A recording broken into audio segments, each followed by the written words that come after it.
Hi and welcome to the Math Walkthrough on Cambridge IGCSE 2018 Paper 2 58021. Question 1. Write down a prime number between 20 and 30. Stating either 23 or 29 is correct. Question 2. Write 0.0000387 in standard form. 3.87 times 10 to the power of minus 5. Question 3. Write the recurring decimal of 0.63 in an infinite manner as a fraction.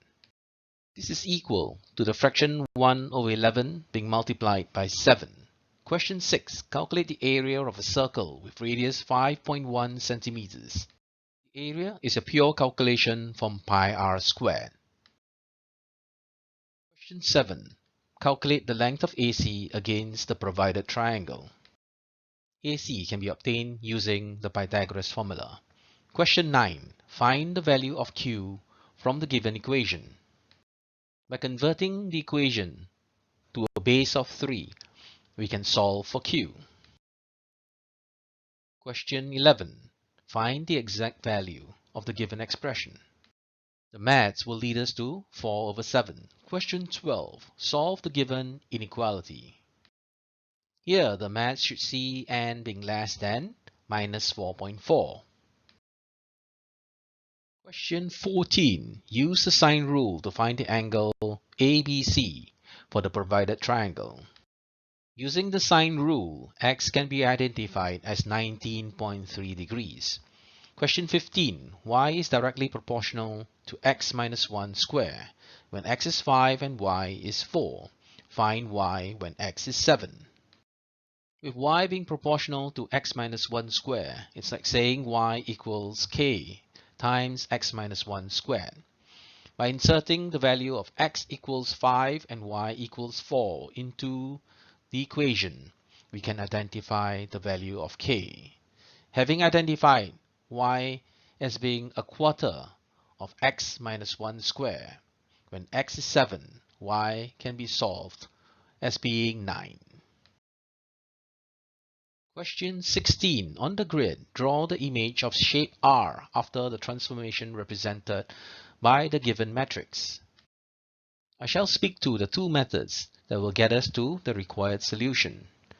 Method 1 starts by identifying the coordinates of all the polygon corners, then multiplying the matrix with each of the coordinates and plotting the transform coordinates prior to drawing the line that adjoins the new coordinates in succession. Method 2 requires a person to have knowledge that the matrix represents a rotation of 90 degrees anticlockwise with center at 0, 0 and act in accordance. Question 17. The speed time graph shows information about the journey of a tram between two stations. Calculate the distance between the two stations. Knowing that distance is the product of speed and time, this is the area under the line, which incidentally is also the area of the trapezium. By doing the maths, it shall get us to 2,200 meters. Next, calculate the average speed of the tram for the whole journey. The average speed is the total distance divided by total time. This gets us to 16.9 meters per second. Question 18. The cumulative frequency diagram shows information about the time and minutes taken by 120 students to complete some homework. Use the cumulative frequency diagram to find an estimate of the interquartile range. The interquartile range is the x value at 75% of y minus the x value at 25% of y. This comes to the value of 10 minutes. Next, find an estimate of the number of students who took more than 50 minutes to complete the homework. From the cumulative frequency diagram, when x is 50, y is 116. Therefore, the number of students who took more than 50 minutes is simply 120 minus 116, which equates to 4. Question 19. Calculate angle LMN for the provided triangle. Using the cosine rule, the required angle can be calculated as 46.2 degrees. Question 20a. A box contains 3 blue pens, 4 red pens, and 8 green pens only. A pen is chosen at random from the box. Find the probability that this pen is green. With the number of green pens being 8 and the total number of pens being 15, the required probability is 8 over 15. Question 20b. Another box contains 7 black pens and 8 orange pens only.